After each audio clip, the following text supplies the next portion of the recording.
Baruch Spinoza. Baruch Spinoza, um dos representantes do que nós chamamos de filosofia moderna, contemporâneo de René Descartes, conhecido nas rodas aí como o pai da filosofia moderna. O pessoal adora colocar pais e mães para tudo, então colocaram também para a filosofia moderna o Descartes. Descartes, como muitos já devem ter sido informados, ele criou aquilo que a gente chama um método filosófico de analisar a realidade, analisar o nosso mundo. E o Descartes, conhecido como um racionalista, aquele que coloca um poder muito grande na razão para que a gente possa entender e desvendar o mundo. Descartes, um pensador matemático, é muito comum vamos dizer assim, esse cruzamento entre matemática e filosofia no século XVII, e vocês vão entender por que Spinoza não foge disso também. E o Descartes é aquele filósofo que vai pensar o mundo com o que a gente chama de a dúvida metodológica. Eu só vou acreditar naquilo que eu consegui construir racionalmente.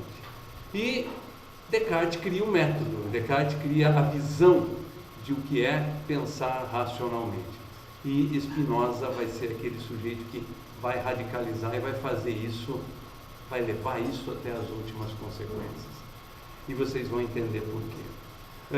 Vamos falar então sobre Baruch Spinoza. Baruch Spinoza é um judeu holandês.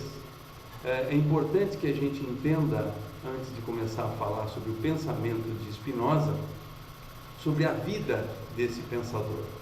Normalmente todos, ou a grande maioria dos pensamentos filosóficos, dos sistemas filosóficos, estão muito atrelados à forma como a pessoa viveu, como esse pensador, como esse personagem do pensamento viveu.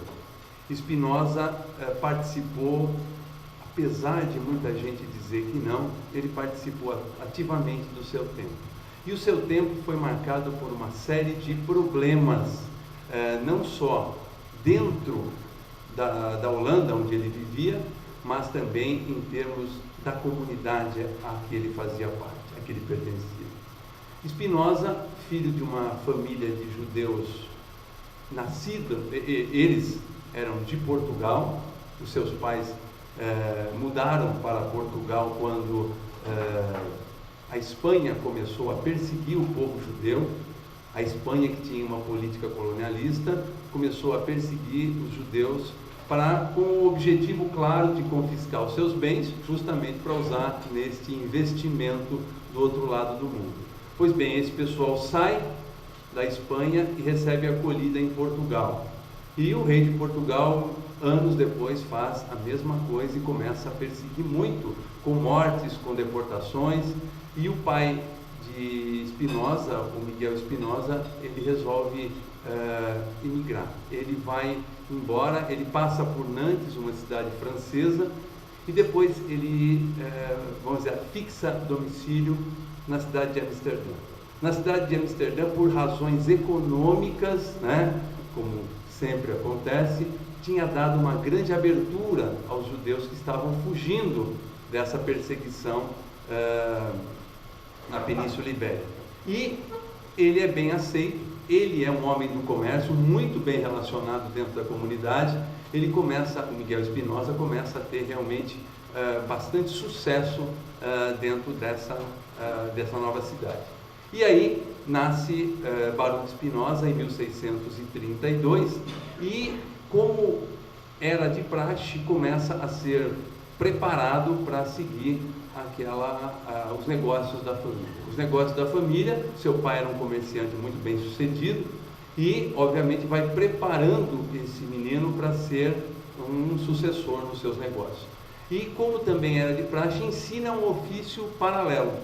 E ele acaba ensinando para o Spinoza o ofício de polidor de lentes, que vai ser útil, muito útil depois que acontecem algumas coisas um pouco trágicas para ele. O que acontece é que esse menino começa a ter grande interesse não só pelos negócios do seu pai e por esse novo ofício, ele começa a ter interesse pelo estudo religioso, não o estudo religioso que era dado às crianças normalmente, mas o estudo religioso mais aprofundado. Ele realmente estuda o hebraico, ele estuda a Torá, também participa, né, daqueles estudos sobre a Cabala e sobre o Talmud, e ele vai se enfronhando muito. E o seu pai começa a mudar de ideia. O seu pai começa a falar: não, eu acho que esse menino ficaria melhor como um religioso, como um rabino, porque ele tem um conhecimento muito grande. E dá essa oportunidade ao filho de se relacionar com as melhores cabeças. E ele se relaciona com todo mundo, inclusive com quem começa a ensinar para ele outros idiomas, matemática e filosofia. E aí o Spinoza começa a ter uma outra visão daquele conhecimento que é passado para ele. Ele começa a ser, vamos dizer assim, muito crítico em relação às verdades religiosas instituídas. Ele começa a ser uma pessoa muito questionadora e conhecidíssimo pelo seu potencial, pela importância do seu pai dentro da comunidade. Ele começa a incomodar as pessoas com que se relacionava. A incomodar de tal forma que, com 23, 22 anos de idade, a sua situação começa a ficar crítica. Ele começa a ter perseguições, ele começa a incomodar sobremaneira a comunidade judaica de Amsterdã, da qual seu pai era pessoa bastante importante. O pai já havia faleceu e deixou coisas boas, mas deixou coisas ruins também, deixou dívidas, né? E uma herança mal resolvida, não tão grande para ser discutida entre os filhos. E o Spinoza continua fazendo as suas falas, continua não tendo medo. E aí a historiografia vai por vários caminhos para tentar explicar este não medo do Spinoza, e ele começa a ser tão incômodo que começam a acontecer coisas desagradáveis. Ele tem um atentado de morte, chegam a oferecer dinheiro para ele fechar a boca, ele não fecha a boca, começa a falar coisas completamente escandalosas dentro da comunidade, e com 24 anos de idade ele é excomungado. Ele é excomungado, vamos dizer, da forma mais dura que pode ter em termos de excomunhão judaica, que é o Heren, né? Ele acaba tendo a punição mais forte, que na verdade não é nem uma excomunhão, é mais que isso, é uma maldição. As pessoas são proibidas de ficar ao seu lado, a menos de 4 passos, não podem estar na mesma casa que ele, não podem ler aquilo que ele escreve, ele é realmente amaldiçoado. Mas a minha impressão, e a impressão de muitas outras pessoas também, é de que ele gosta dessa situação. Tanto que ele escreve e algumas passagens, né, de uma forma muito alegre, que agora eu estou livre, agora eu não preciso mais ter superstição nem medos. Vai morar fora de Amsterdã, né, e começa a ter um trabalho só. Ele abre mão da herança em benefício da irmã e acaba vivendo daquele seu ofício de polidor de lentes, um ofício que ele domina muito bem, que consegue dar a ele, né, uma subsistência razoável, porém vai, segundo consta, influenciar também na sua saúde, vai fazer com que ele, de tanto respirar pó de vidro, acabe contraindo doença respiratória.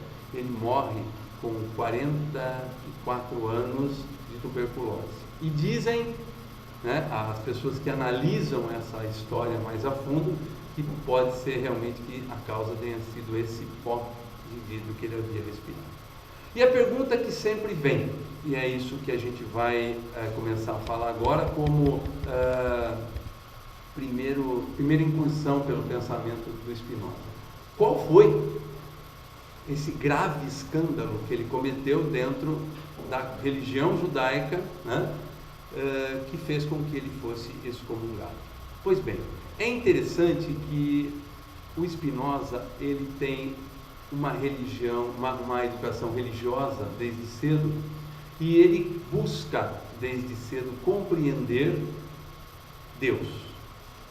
Spinoza vai construir o seu sistema filosófico posteriormente, buscando Deus como sendo a orientação, o subsídio, o suporte para o seu sistema filosófico. Então ele sempre se preocupa com Deus. Todas as leituras que ele faz, todos os cursos que ele faz, ele acaba buscando a Deus. E ele vai desenvolver de uma forma bastante interessante e nova para a época, não inédita, porque ele vai dando continuidade a pensamentos anteriores, mas ele vai construindo um pensamento autônomo sobre Deus. E uma das coisas que ele fala, que acabam sendo escandalosas, é que Deus, na verdade, não é apenas um espírito, é corpo. E ele vai especificar exatamente como é esse corpo. Havia uma discussão muito séria entre os próprios judeus sobre a imortalidade da alma, pois ele nega isso.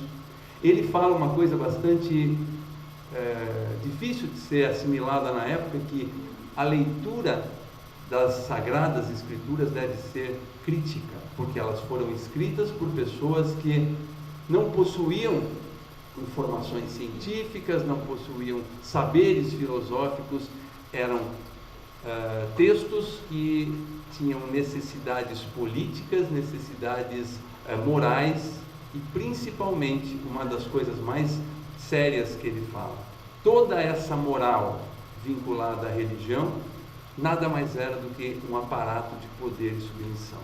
Ele joga isso de uma vez só, não fica quieto, recusa qualquer oferta de discussão, de negociação, e vai até o fim com isso. E obviamente já havia problemas demais dentro da comunidade judaica de Amsterdã para suportar, vamos dizer assim, as perseguições feitas a um povo que não era considerado cidadão. E o Spinoza acaba sendo banido.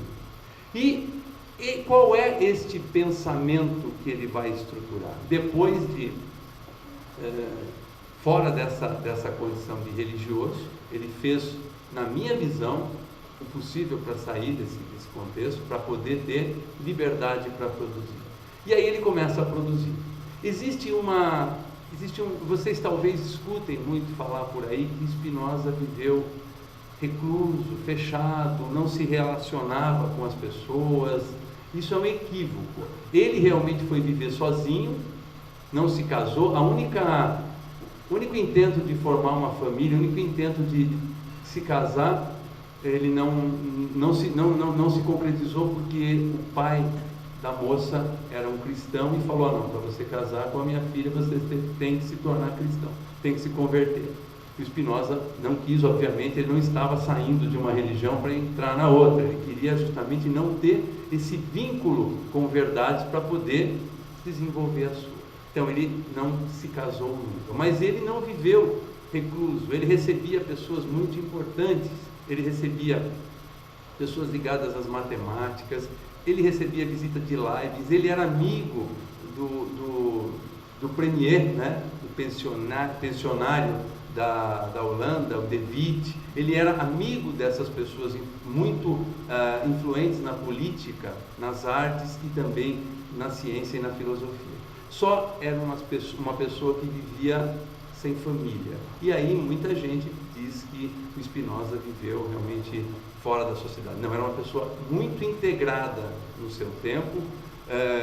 De Witt foi assassinado porque a Holanda passava naquela época por uma briga muito feia entre os republicanos, né, que estavam no poder, e os monarquistas que entraram e os expulsaram. E ele participou disso. Então, quando mataram De Witt, ele acabou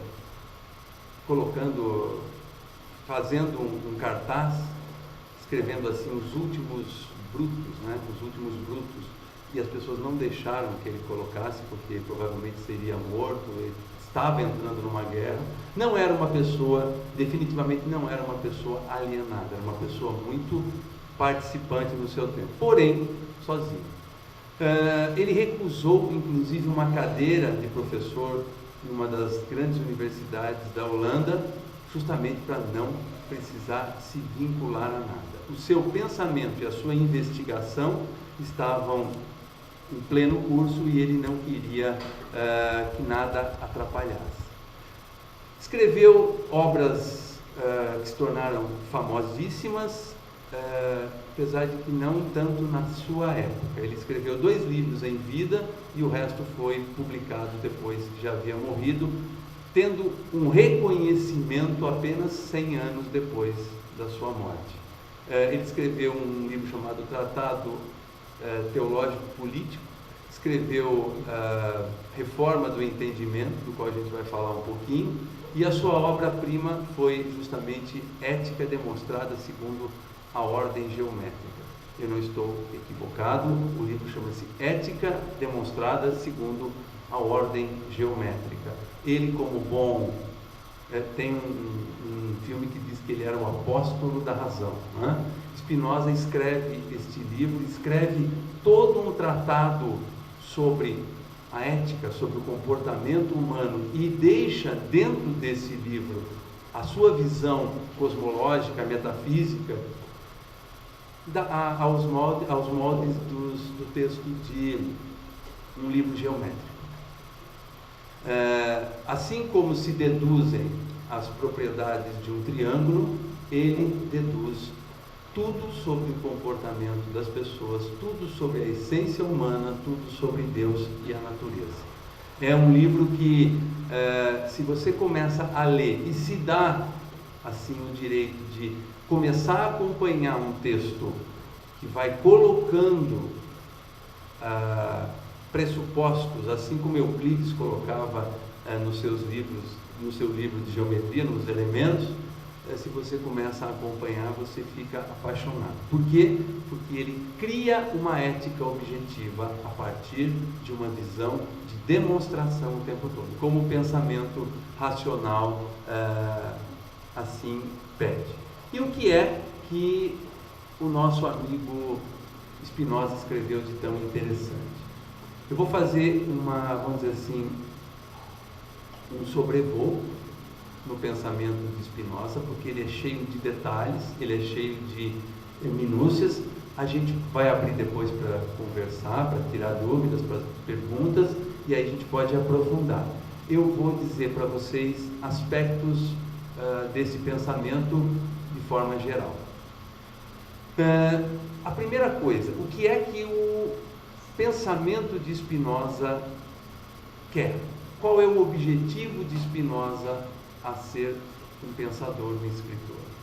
Ele está preocupado basicamente com a nossa condição de servos ou gente que pode ter liberdade.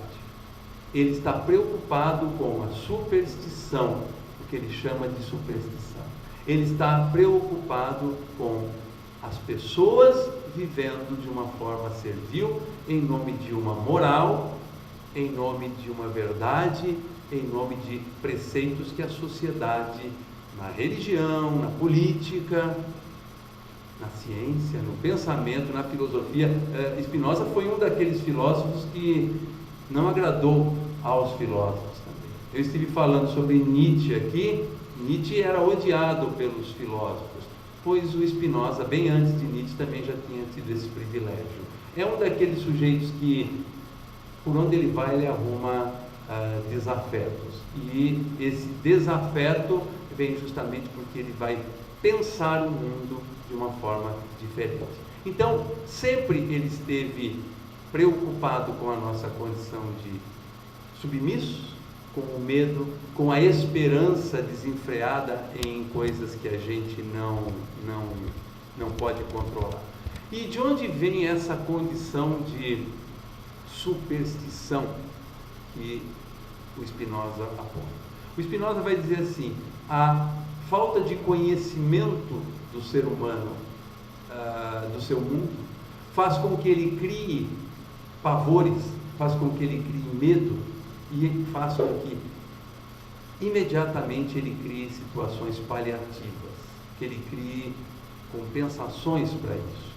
A incompreensão da natureza, a incompreensão do mundo que a gente vive faz com que surja o pânico do desconhecimento, surjam as explicações necessárias, providenciais e oportunas e oportunistas, e vai acontecendo o que há de mais sério na visão de Spinoza: o poder, a dominação sobre aqueles que se beneficiam de um conhecimento maior do que os outros.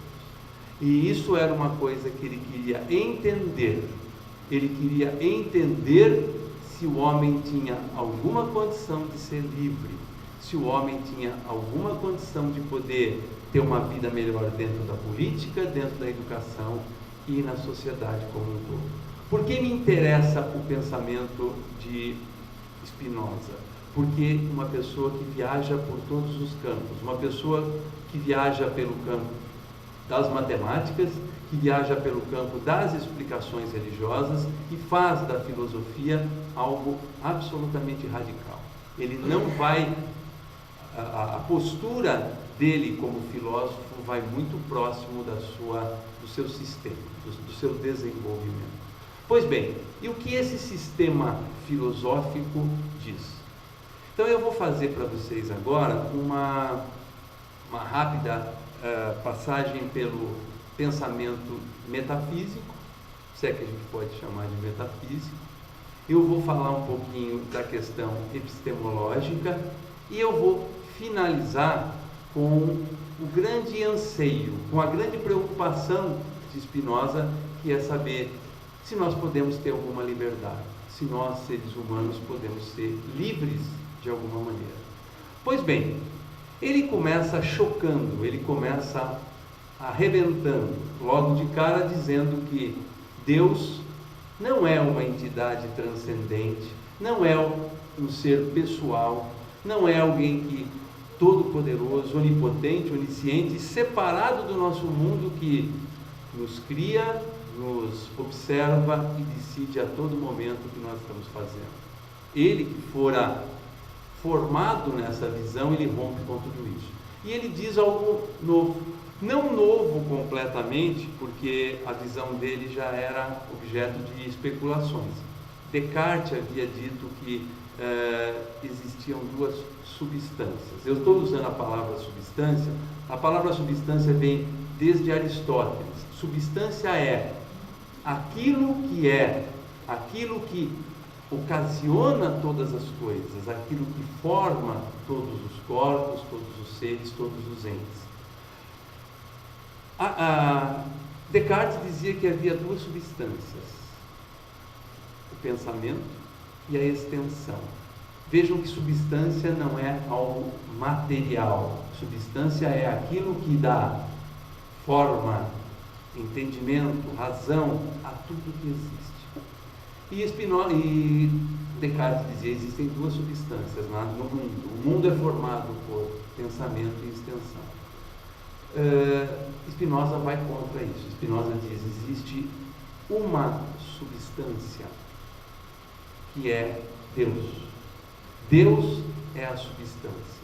Deus é a totalidade. Deus é o mundo, é a natureza, é tudo o que existe. Não mais o Deus transcendente, mas o Deus imanente.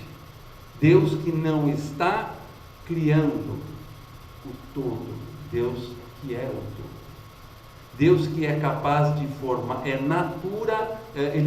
natureza produtora. Ele usa um termo que é natura naturans, ou seja, a natureza, a substância que tudo produz. Ele abandona o caminho da criação e vai para o caminho da produção. Deus é aquilo que tudo produz. E quando ele fala em Deus, ele fala na natureza. Não a natureza simples que a gente está percebendo, mas a totalidade, a realidade. Deus é o todo, inclusive inclusive extrapolando o conceito de tempo, que é uma necessidade humana para que a gente possa se localizar e viver. A natureza é o todo que existe. E a natureza produz tudo que existe, ele chama de Deus ou a natureza. Então, quando eu falar Deus ou a natureza ou a substância, eu estou falando da mesma coisa. Spinoza coloca isto como sendo a totalidade. E nós, o resto, o todo, somos o que ele chama de natura naturata, ou seja, a natureza produzida. Bom, então vamos lá. Eu gostaria que alguns conceitos pudessem ser entendidos para que a gente pudesse dar continuidade a tudo. Senão as pessoas... E depois a gente está indo para perguntar. O todo, a natureza, a substância é Deus. Aquela que é criada por si própria, aquela que é produzida por si própria, aquela cuja necessidade está nela própria. E nós, o que somos? E nós, o mundo, nós somos partes de Deus. Então ele vai colocar assim: Deus, natureza, substância, é absolutamente infinito. Todo o contexto, tudo que a gente possa pensar está nesse todo. Só que dentro dessa condição infinita, ele tem infinitos atributos, infinitas qualidades. Só que nós, seres humanos, só conseguimos dar conta, só conseguimos apreender dois desses atributos da totalidade, da natureza de Deus, que são pensamento e extensão. Veja que ele corrige a ideia de Descartes, que fala que há duas substâncias.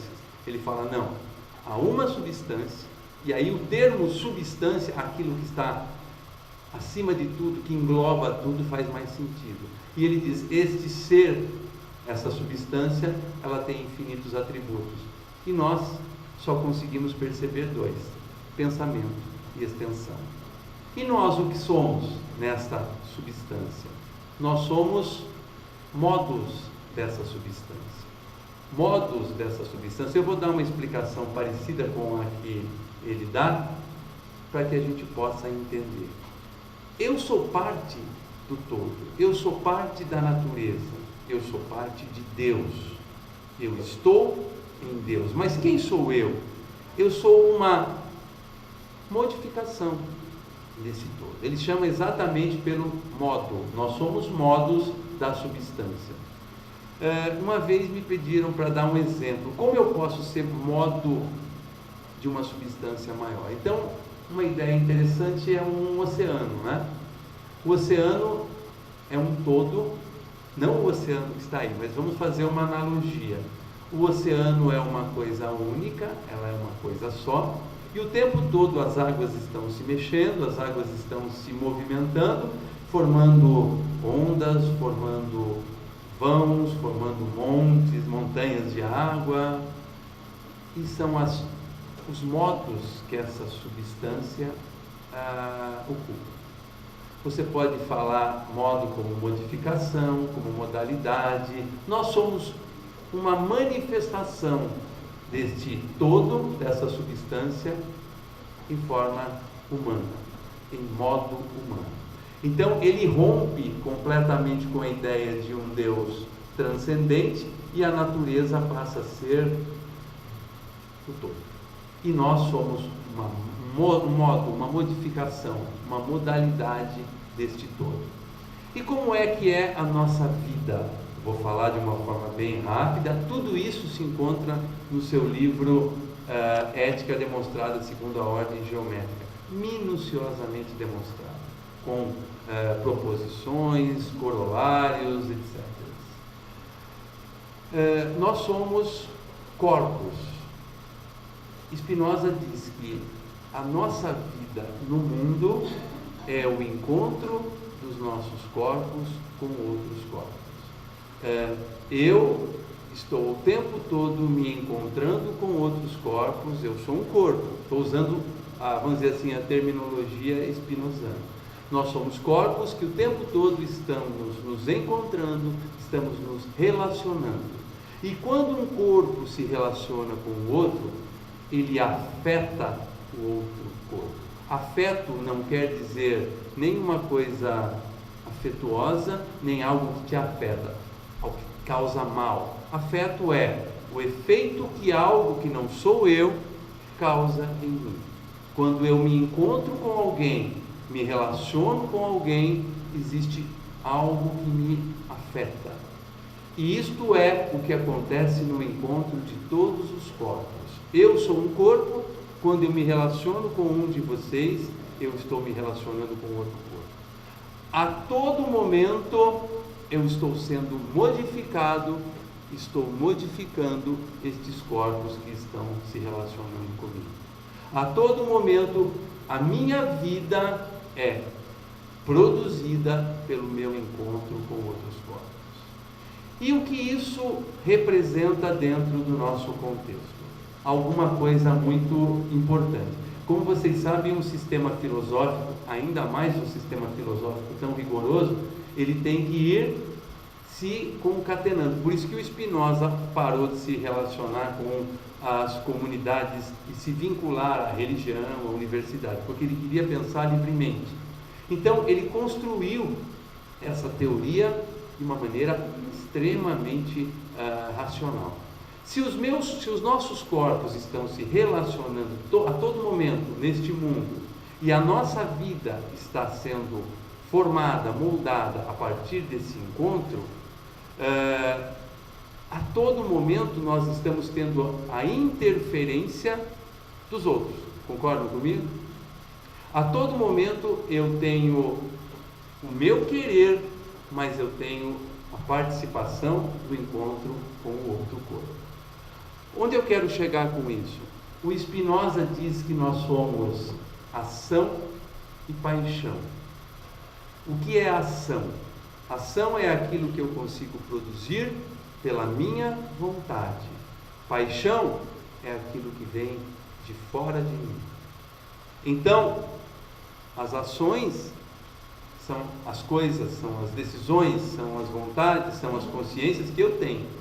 Paixão é aquilo que vem de fora para mim.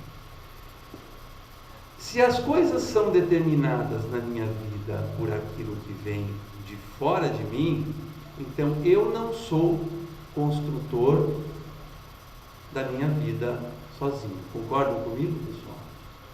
Se as coisas não são vindas da minha vontade, do meu querer, da minha decisão, até onde eu sei, eu não sou livre, eu não sou alguém que possa comandar a minha vida. Quando Spinoza vai procurar estudar, vai procurar entender a liberdade, ele chega à conclusão que só Deus é livre, porque só Deus, sendo substância, sendo causa naturante, pode ser causa da sua própria produção no mundo. Eu não, nós não. Nós estamos o tempo todo sendo produzidos pelas nossas interações entre corpos. E qual é o meu conhecimento dessa interação com os corpos? É muito limitado. Por quê? Porque os corpos se relacionam de maneira não pré-estabelecida pelas pessoas. É claro que eu vou me organizar hoje para ir até a minha casa, espero chegar na hora certa, só que eu não dou conta de comandar as interferências dos outros corpos sobre mim, certo? Ou seja, eu não sou dono do meu destino. Por quê? Porque os encontros entre corpos são aleatórios. Então, se os encontros entre corpos são aleatórios, por mais que a gente programe uma série de coisas, eu não posso prever com quem eu vou me encontrar.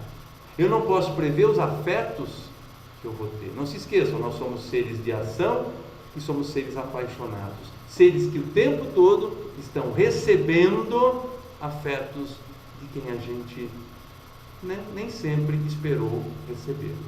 Ou seja, esses afetos vão construindo a minha vida sem que eu perceba. Imaginemos que Ana Maria está casada com Antônio Carlos há 30 anos. Há 30 anos, Antônio Carlos vem mudando Ana Maria sem que ela possa se preparar, se organizar para isso, e vice-versa. Imaginemos que nós vivemos na cidade de São Paulo, onde nós nos encontramos com outros corpos o tempo todo. A todo momento, esses encontros aleatórios que a gente esperava ter e não tem, ou esperava ter, ou não esperava ter e acaba tendo, acabam desdeterminando o que nós vamos viver. Existe um determinismo no pensamento spinozano, e eu queria que não houvesse confusão entre determinismo e fatalismo. É uma coisa bem diferente, as pessoas acabam confundindo. Determinismo é aquilo que só poderia acontecer deste jeito. Fatalismo não. Quando alguém diz para mim, você está fadado a ser um dia um professor de um colégio X. Não, isso é fatalismo. Não, determinismo spinozano. Como eu não sei o que está acontecendo neste emaranhado de entrelaçar de corpos que é a nossa vida, eu não consigo, pela minha ignorância do todo, prever aquilo que está acontecendo e que só poderia acontecer como está acontecendo. A história do acaso em Spinoza não existe. Por que não existe o acaso em Spinoza? Porque existe aquilo que nós não conseguimos, pela nossa ignorância, prever o que está acontecendo. Então eu estou fazendo alguma coisa sem saber o que estou fazendo. Você está dando conta dos encontros de maneira parcial, e você não está dando conta que as coisas estão acontecendo inexoravelmente, do único jeito que elas poderiam acontecer, pelo encadeamento dos encontros de corpos. Estou tentando ser bem didático, porém é um terreno bastante complexo. Então, eu, como corpo que se encontra com corpos, e este encontro apaixonado. Por que o encontro apaixonado, pessoal? Porque o encontro que vem de fora de mim e que determina muito daquilo que eu sou. Esses encontros vão constituir a minha vida, constituir aquilo que eu sou. Então, nesse caso, a gente não é livre. A gente não é livre, é impossível o livre-arbítrio no pensamento de Spinoza. Eu já disse outras vezes aqui, o conceito de liberdade absoluta é algo muito diferente do caminho de liberdade. O Spinoza tinha plena convicção de que livre é a substância, livre é a natureza, livre é Deus. Por quê? Porque consegue ser causa ativa de si próprio, porque consegue ser razão da existência de si próprio. Nós não conseguimos. Nós temos a nossa vida limitada por encontros apaixonados, ou seja, por influência desse encontro com corpos de uma maneira que eu não consigo prever, por desconhecimento. E aí vem a pergunta, mas qual seria então o caminho para a liberdade? É possível ao ser humano ter algum tipo de liberdade? Em algum momento, em alguma circunstância, nós podemos ser livres, já que nós não damos conta de saber quais são os nossos encontros, quais serão os nossos encontros. Nenhum de nós aqui pode garantir que vai cumprir efetivamente o trajeto que programou para voltar para casa. Ninguém aqui poderá garantir ou sequer imaginar que poderá ter um encontro no sentido de conhecer alguém, no sentido de topar com alguém, no sentido de discutir com alguém nos próximos minutos. E isto muda completamente a vida da gente. Os encontros apaixonados. Quando eu falo apaixonado, estou usando um termo spinozano, que quer dizer que não depende de mim. O efeito, o afeto que está fazendo com que eu seja o que sou, não vem necessariamente de mim. A única instância completa do cosmos, o próprio cosmos, se é que a gente, e para Spinoza não tem muito cosmos, né? É a natureza, é a única causa livre, a única instância livre. Pois bem, como é possível ao homem, ou se é possível ao homem ter alguma liberdade? Então eu vou fazer o seguinte, eu vou fazer uma coisa que se costuma fazer, que é criar um viés epistemológico aqui, dar uma passeada pela epistemologia spinozana, como é que acontece o conhecimento para Spinoza, para que a gente possa entender o que é possível ao homem em termos de liberdade. Antes eu queria fazer apenas um rápido adendo aqui ao que eu disse. Vamos lá, a filosofia ela é extremamente exigente, e Spinoza é matemático, além de tudo, né? Mais exigente ainda. E se os corpos estão o tempo todo se encontrando, se aquilo que me faz feliz ou triste vem do encontro entre corpos, aquilo que me faz realizado ou decepcionado vem do encontro com corpos, existe o bem, pessoal? Pode existir algo que em si seja o bem? Pode existir algo que em si seja o mal? Pode existir algo que em si seja o saboroso, o alegre? Já que a nossa vida é marcada pelo encontro fortuito, pelo encontro bem-sucedido, pelo encontro, às vezes, mal-sucedido com outros corpos. E o Spinoza conclui que não. Não existe algo bom em si, não existe algo ruim em si, não existe algo belo como queria. E o Spinoza é mais um daqueles 200 anos antes de Nietzsche, que vai dizer que a ideia dos valores ideais absolutos é furada. Não existe o bem, não existe o mal, existe aquilo que é bom naquele encontro de corpos.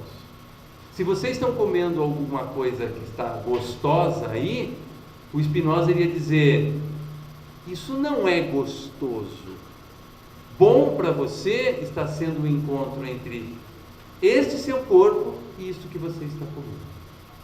Essa aula pode estar sendo boa para algumas pessoas e não boa para outras.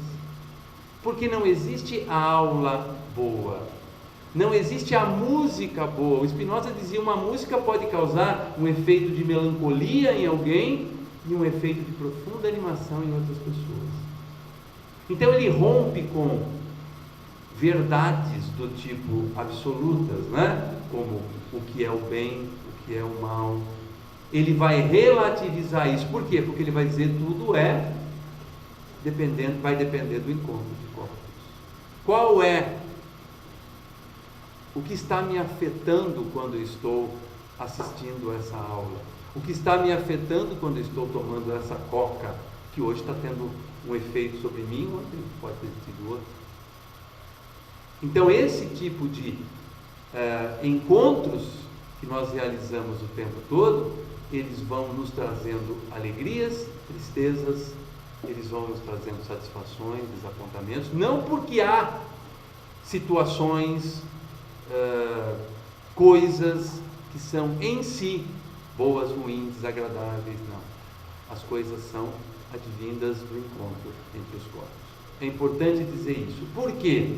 Porque nós, seres humanos, costumamos categorizar as coisas em boas, ruins, feias, bonitas.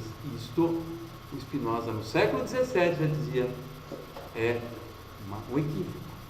E a gente, apesar de estarmos no século XXI, nesses pensamentos existem, não diria que sistemas a serem seguidos. Existe um prazer muito grande em ler uma obra dessa, na minha visão, claro. O encontro meu com a obra de Spinoza causa um afeto bom para mim. Pode não causar para outras pessoas, mas você não consegue parar de pensar após ler e pensar sobre isso. Pois bem, como é que a gente constrói algum caminho de liberdade? É possível ao ser humano ser livre? E para isso vamos imaginar aquilo que o Spinoza fala sobre conhecimento. O Spinoza vai dizer assim: nós temos 3 gêneros de conhecimento possíveis em nós. Vamos lá então. Nós todos podemos alcançar 3 gêneros de conhecimento. Não quero dizer que todo mundo alcance, não quero dizer que ninguém alcance. Ele vai dizer que o conhecimento, vamos dizer assim, mais imediato, ou a categoria de conhecimento mais imediato que nós temos, é o que ele chama de consciência, ou ciência rasa. O que significa isso? Significam as percepções imediatas dos encontros de corpos que nós fazemos a todo momento. Eu me dou conta de coisas boas, ruins, perigosas, coisas que me encantam, coisas que me deixam oprimido, etc. E isto, como se a gente tivesse um desses guardanapinhos aí, lisinhos, que você acabou de pegar. Quando você mexe com ele, você imprime de fora para dentro, de maneira apaixonada, pensando no papelzinho, aquilo que este encontro causou nele. A todo momento estamos encontrando corpos, a todo momento estamos nos relacionando com o mundo, e esta relação com o mundo vai deixando marcas sensíveis em nós, e é o que o Spinoza chama de consciência. Este é o primeiro gênero de conhecimento que a gente tem. E se vocês pararem para pensar, o ser que tem consciência do mundo, experimentado, vivido nesse encontro de corpos, é um ser que está tendo estas sensações a partir de algo que veio exterior a ele, concorda? Então ele não é livre. O ser da consciência para Spinoza é um ser que está na servidão. Por quê? Porque ele apenas dá conta de alguma coisa que está acontecendo imediatamente, sensivelmente com ele. Então, este caminho, este gênero do conhecimento não é algo que faça o homem livre. O segundo gênero do conhecimento é o que Spinoza chama de razão. O que vem a ser a razão? Ora, o homem tem um afeto. Neste encontro de corpos, nós temos afetos, nós somos, vamos dizer assim, impressionados, afetados por esses encontros, e isso fica marcado em nós como consciência. Pois bem, o homem pode se dedicar, tentar entender e conhecer racionalmente esse tipo de sensação, esse tipo de encontro, esse tipo de vida que está acontecendo com ele a partir desse encontro. Aí surge a possibilidade de um campo mais amplo, de um conhecimento do tipo científico, filosófico, religioso, onde ele vai raciocinar e tentar explicar a sua relação com o mundo, explicar os afetos, explicar as felicidades, os ânimos, as tristezas. O ser da razão é um ser livre, pessoal? Não é ainda um ser livre, é um ser que já consegue entender o que acontece com ele, mas é alguém que não está determinando a sua vida. Vamos nos lembrar, qual é o único ser livre?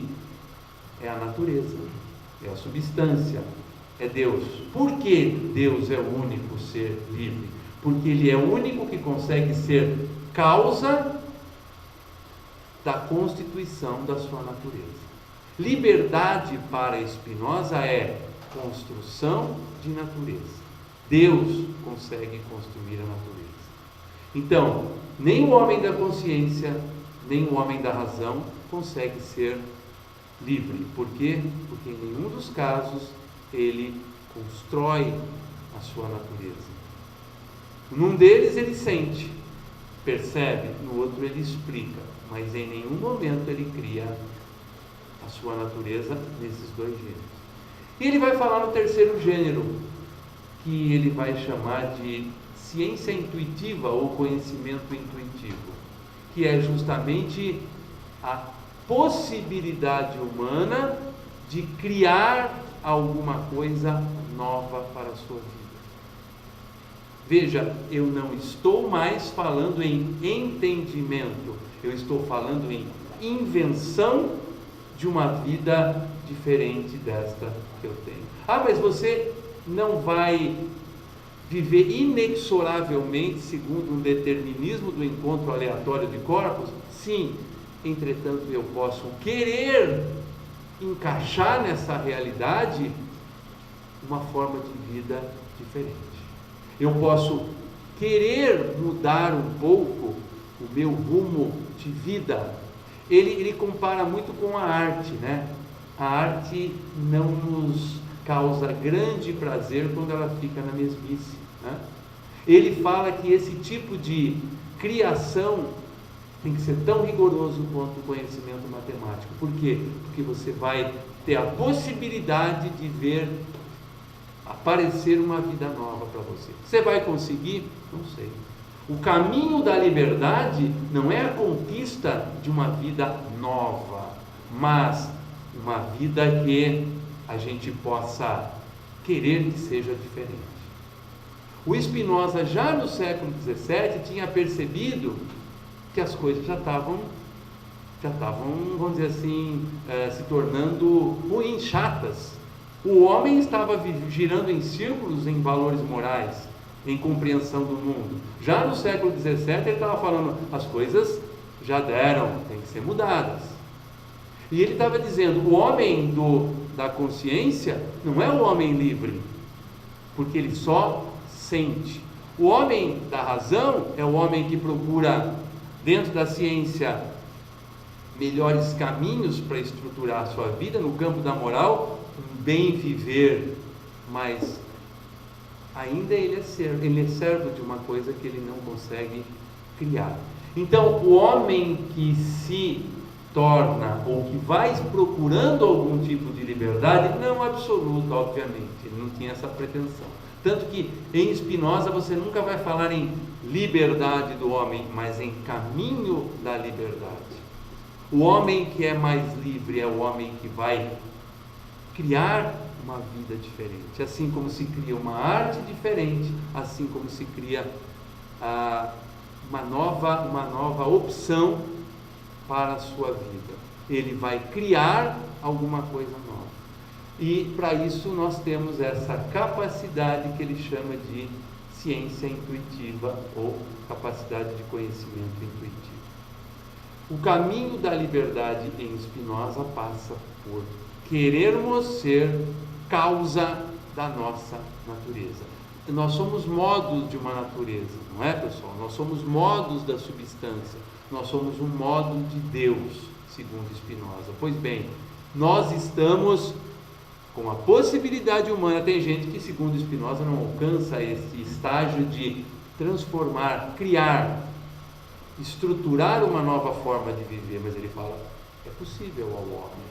Ele fez isso de certa forma, não é, pessoal? Muitos de nós criamos caminhos novos e muitos de nós não conseguimos criar caminhos novos. E o Spinoza diz, a capacidade humana de caminhar para uma condição mais livre é de se tornar causa da sua própria natureza. É importante dizer mais alguma coisinha sobre Spinoza antes de vocês fazerem as perguntas. Eu acho que eu estou criando vamos dizer assim, um pano de fundo para que as pessoas possam perguntar e esclarecer. Mas é interessante dizer o seguinte, você falou que não existe a coisa boa, a coisa gostosa, a coisa ruim, existe aquilo que vai causar de bom ou de ruim para mim o encontro. Pois bem, o Spinoza tem mais um conceito interessante que eu gostaria de passar para vocês, que é uma energia vital, um instinto vital que todos nós temos e que todas as coisas do mundo têm, que a gente pode chamar de instinto vital e que ele chamou de conatos. Conatos seria a tendência que todo ser tem, enquanto existe, de perseverar nessa sua existência. Eu quero continuar vivendo, eu quero continuar sendo aquilo que eu sou, eu quero continuar ativo. Então, todas as vezes que eu tenho encontros bons, esses encontros elevam o meu conatos, elevam o meu instinto de vida. Isso em Freud pode ser chamado de libido, por exemplo, não sei. O Spinoza dá aí algumas coisas que vão ser muito aproveitadas.